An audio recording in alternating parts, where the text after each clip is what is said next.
Hello everyone. Welcome back to IAS Cafe. My name is Priyanka. Let us begin with today's decoding session of the Hindu, 20th of November 2023. From today's newspaper, we will be discussing about the road accidents, mud flood and the mangroves, understanding the Toothpaste to dialogue, and the Haryana State Employment of Local Candidates Act 2020. तो इससे पहले कि हम हमारा ये discussion start करें, I would like to say sorry to all of you because 2 दिन से हम वीडियोस अपलोड नहीं कर पाए because I was not well, बिल्कुल भी मेरी तबीयत ठीक नहीं थी. I had a viral. My throat was and it is still not in a good condition. So I apologise for that. But जो 2 दिन के टॉपिक्स मिस हो चुके हैं वो हम आगे आने वाली वीडियोस जो उनके साथ मर्ज करके यहाँ पे अपलोड कर देंगे. तो आई विल मेक श्योर कि कोई भी जो टॉपिक है वो आपको मिस नहीं होगा. ठीक है. So this is it from the topic list जो कि हम आज डिस्कस करने वाले हैं. तो before we move forward, this is our channel IAS cafe. अगर आपको हमारी वीडियोस अच्छे लग रहे हैं तो आप प्लीज हमें सपोर्ट कीजिए, सब्सक्राइब करके, लाइक और शेयर करके. इसी चैनल पे आपको इकोनॉमिक्स के और ज्योग्राफी के वीडियोस जो है वो मिल जाएंगे. तो सबसे पहले बात करते हैं, हमारा आज का पहला टॉपिक है वो है रोड एक्सीडेंट के बारे में. As per the Minister of the Road Transport and Highways, the Indian road accident scenario with 415 deaths and many injured every day is more severe than the COVID-19. आप ये data थोड़ा सा सोच के देखिए कि हर दिन 415 मौत होती है रोड एक्सीडेंट के कारण, और इससे भी ज्यादा लोग जो है इंजर्ड होते हैं. Even I had my self road accident में मैंने अपना जो हाथ है वो एक बार फ्रैक्चर करवा लिया था. I had knee injury in the road accident. तो ये बहुत ही कॉमन सा हो गया इंडिया में रोड एक्सीडेंट की वजह से डेथ और इंजरी. राइट. तो ये अगर हम मिनिस्ट्री ऑफ रोड ट्रांसपोर्ट और हाईवेज का डेटा अगर देखिए तो ये तो कोविड से भी वर्स्ट सिचुएशन है, सिवियर कंडीशन है ना. तो रोड एक्सीडेंट इन इंडिया का प्रेजेंट जो सिनेरियो है, प्रेजेंट जो सिचुएशन है वो क्या है.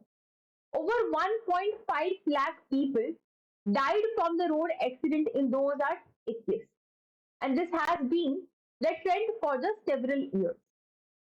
According to the National Crime Record Bureau, that is the NCRB, the data from 2021, driving under the influence of drugs, alcohol contributed to 1.9% of the death from the accidents. देखो 2021 का अगर data देखें तो कम से कम 1.5 लाख जो लोग हैं रोड एक्सीडेंट की वजह से उनकी डेथ हो चुकी है. And as per the NCRB, that is the national crime record bureau का जो डेटा है, जो एल्कोहल पी के ड्रग्स लेके ड्राइव करते हैं उनकी वजह से जो रोड एक्सीडेंट होता है, दे contribute 1.9% of the death. Further 90% जो डेथ होती है या फिर जो रोड एक्सीडेंट होता है वो तेज स्पीड की वजह से होता है, ओवरटेकिंग की वजह से होता है, जो डेंजरस ड्राइविंग करते हैं लोग उसकी वजह से होता है. वर्ल्ड बैंक का जो डेटा है 2019 उसके मुताबिक India rank first among the top 20 countries for the road accident. Very poor data. कि अगर रोड एक्सीडेंट को देखें तो जो टॉप 20 आपके पास कंट्रीज आती है उसमें सबसे टॉप पे जो है वो इंडिया है ना. तो what can be the causes, कि क्या कॉजेस है इसके लिए. First of all, infrastructural deficit is there.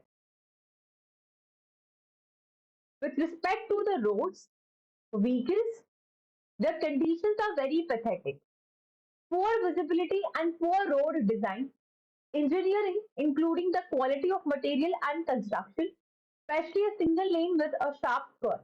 अगर हम इंफ्रास्ट्रक्चर की बात करें, आज भी कुछ रोड्स जो है वो बहुत पुरानी है, पुअर क्वालिटी की होती है. जैसे कि जो सिंगल लेन होती है उसमें आपके पास दोनों डायरेक्शन से गाड़ियां आती है, जिसपे शार्प कट होता है. तो दैट इज लाइक बहुत ज्यादा हाई प्रोबेबिलिटी कि वहां पे एक्सीडेंट्स होने ही होते हैं. तो negligence and risk, over speeding की वजह से जो लापरवाही है आपके पास, ड्राइविंग अंडर द एल्कोहल और ड्रग्स, टायर्डनेस और riding without a helmet, driving without the seat belt, distraction, आप फोन पे बात करते करते गाड़ी चला रहे हो, गाने सुनते सुनते आप गाड़ी चला रहे हो. तो these could be also the reason for it. Weak vehicle safety standards in India. 2014 में the crash test carried out by the Global New Car Assessment Program (NCAP) revealed that some of the India's top-selling car models have failed the UN's frontal impact crash test. lack of awareness regarding the importance of the safety features like airbag, anti-lock, braking system, etc. तो ये सारे possible reasons हो सकते हैं कि जिसकी वजह से इंडिया में रोड एक्सीडेंट सबसे ज्यादा होते हैं। रोड एक्सीडेंट की वजह से इम्पैक्ट क्या पड़ता है? सबसे पहले इकोनॉमी पे इम्पैक्ट देखते हैं। I'm sorry. वर्ल्ड बैंक के हिसाब से the road crashes cost the Indian economy 3 to 5% of GDP each year. With respect to the social thing, the burden on the households. Every road accident death causes the depletion of nearly 7 months household income in the poor families and pushes the kin of victim into a cycle of poverty and debt. इसको आप समझिएगा कि अगर हम कुछ poor household के बारे में बात करते हैं तो वहां पे जो आपके पास मेन घर का जो कमाने वाला होता है वो जब बाहर जाता है और रोड एक्सीडेंट की वजह से अगर उसकी डेथ हो जाती है फिर उसके घर में कुछ काम करने वाला कोई बचता नहीं और अल्टीमेटली वो इस पॉवर्टी और डेट के साइकिल में फंस जाते हैं। Vulnerable road users bear a disproportionately large burden of road crashes, account for more than half of all the road crash deaths and serious injuries in the country. So it is often the poor, especially the male road users of the working age, that constitute the category of the vulnerable road users. अब gender specific impact क्या हो सकता है? जैसे कि mail है, female है, transgenders है, what could be the impact regarding the gender specific thing? Women in the families of victims bore the burden across the poor and the rich households, often taking up the extra work, assuming the extra responsibilities, and performing the caregiving activities. World bank की report के according जो कि है traffic crash injuries and disabilities the burden on the Indian society 2021 about 50% of the women were severely affected by the decline in their household income after a crash. I'm sorry. About 40% of the women reported a change in their working patterns post accident, while around 11% reported taking up extra work to deal with the financial crisis. So the income decline for the low income rural households, that is 56%, was the most severe compared low income urban and high income rural households, that is 39.5%. Now coming to our second topic, it is about the mud flat and the mangroves. तो पहली बात तो mangroves क्या होते हैं? ये एक पहले टर्म समझो इकोसिस्टम। व्हेन आई से इकोसिस्टम मतलब प्लांट्स, एनिमल्स और उनके surrounding. That means the flora and fauna of a particular region and that surrounding is known as the ecosystem.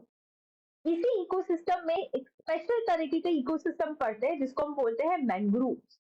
ठीक है, so what is ecosystem? That is the plants and animals in the surrounding is known as your ecosystem. And with respect to the mangrove, it is a unique kind of ecosystem जिसको हम mangrove बोलते हैं। तो ये mangrove जो होते हैं आपके पास एक यूनिक रीजन में मिलता है आपको, जैसे कि सॉल्ट टॉलरेंट ट्रीज यहाँ पे आपको मिलेंगे। ठीक, और मड फ्लैट क्या होता है? कोई भी अगर एक वाटर बॉडी है, ठीक है, कोई भी एक वाटर बॉडी अगर उसके पास में अगर आपको कोई जमीन मिलती है तो this is your water body, this is अगर लैंड पार्ट है तो वहां पे पानी की टाइड की वजह से इस लैंड पे लगातार पानी आता रहता है और यहाँ पे कोई वेजिटेशन नहीं होती है। इस एरिया को मड फ्लैट बोला जाता है। That is the mud flat refers to the land near a water body that is regularly flooded by the tide and is usually barren without any vegetation. It is also known as the tidal flat and formed upon the deposition of the mud by the tides or the rivers. Mud flat और mangrove दोनों ही important ecosystem को constitute करते हैं। Mud flat serve to protect the coastal land from eroding the forces of nature and also provide an important habitat for the short birds.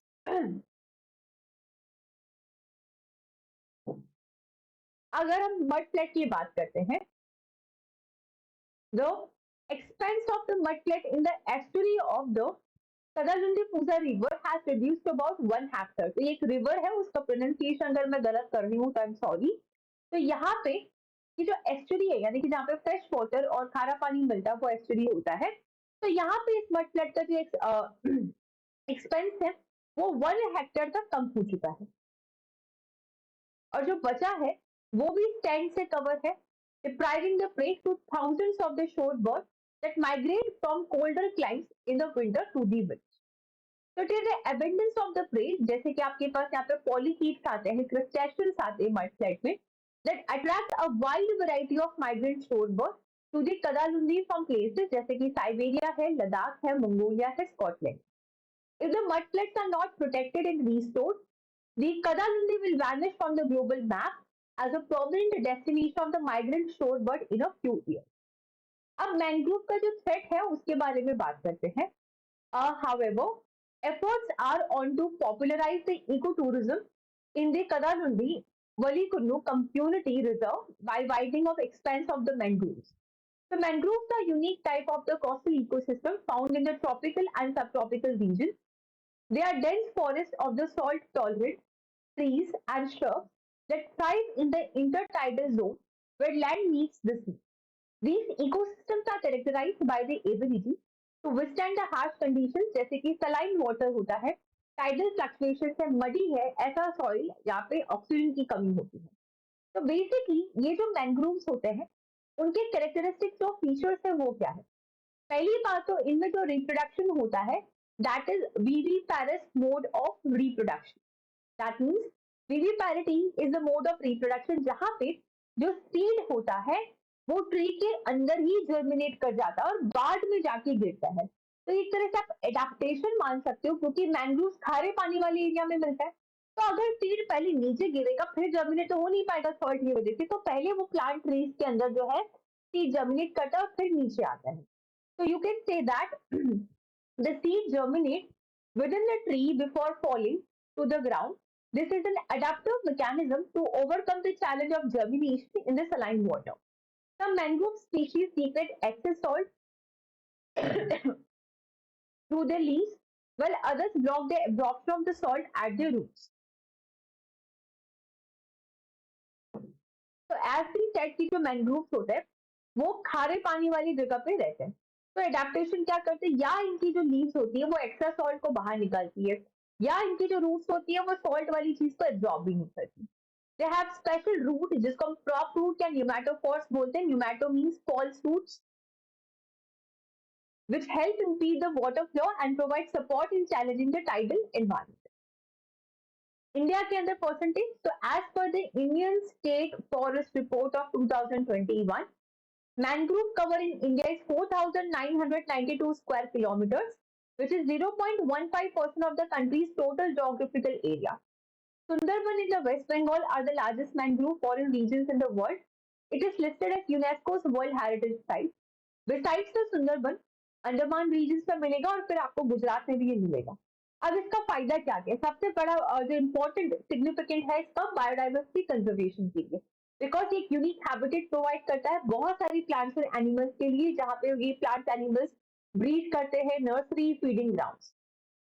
Very very important example, जो सुंदरबन है आपके पास waste Bengal में, they host the Royal Bengal tiger, the Irrawaddy dolphin, the rhesus macaw, the leopard cat, the small Indian civet. Coastal protection, mangroves act as natural buffers against the coastal erosion, storm surges, and the tsunami. So their dense root system and tangled network of the prop root stabilize the shoreline and reduce the impact of the waves and currents. तो इस तरह से वो coastal में protection करते हैं carbon sequestration. Environment से atmosphere में जो एक्स्ट्रा कार्बन होता है उसको बहुत सफिशिएंटली सिक्वेस्टर कर पाते हैं। Then about the fisheries and livelihood, because they provide the nursery areas for the fish and shellfish, water quality improvement, क्योंकि जो एक्सेस पॉलिटेंट्स होते हैं उनको ये रिमूव कर पाते हैं। टूरिज्म के लिए तो इम्पोर्टेंट रोल है ही। तो what are the challenges? Habitat destruction and the fragmentation. Mangroves are often cleared for the various purposes, including the agriculture, urbanization, aquaculture, infrastructure development. Such activities leads to the fragmentation and the loss of mangrove habitats. Climate change और सी level rise की वजह से इनको mangroves जो इनको बहुत ज्यादा threat जो है पहुंचता है, इनका डैमेज हो रहा है. Then if I talk about the pollution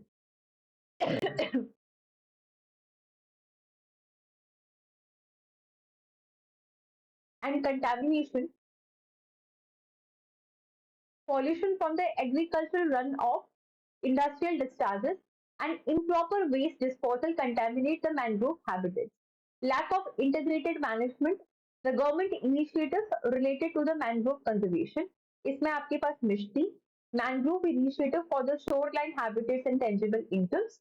Then है आपके पास SANI initiative, sustainable aquaculture in the mangrove ecosystem. Now coming to this next topic, that is the Quad. The SECA on the top of agenda for India Australia 2+2 dialogue. तो India Australia के बीच में 2+2 ministerial dialogue जो है new Delhi में हुआ है 5th annual. तो ये 2+2 डायलॉग जो है उसको समझने के लिए होता क्या है. जब भी हम 2+2 डायलॉग का बोलते हैं, इसका जो ऑब्जेक्टिव होता है, जो पर्पस होता है, it involve the participation of high level representatives.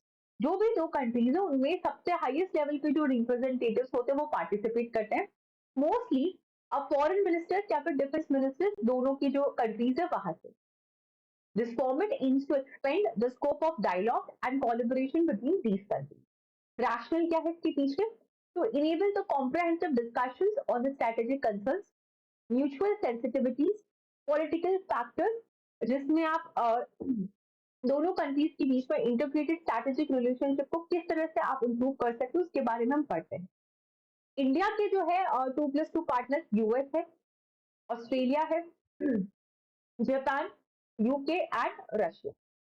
Significance क्या होता है? पहली बात तो डिफेंस और स्ट्रैटेजिक अग्रीमेंट्स आप कर सकते हो. So these dialogues have led to significant bilateral agreements and partnerships. India and the US, for instance, have signed the Troika Pact. जैसे कि 3 agreements है, लेमोवा, पमकासा और बेका. बेका was a recently signed one. Lemova is logistic exchange memorandum of agreement. Comcasa is communication compatibility and security agreement. And BACA is related to the basic exchange and cooperation agreement. Addressing the regional concern.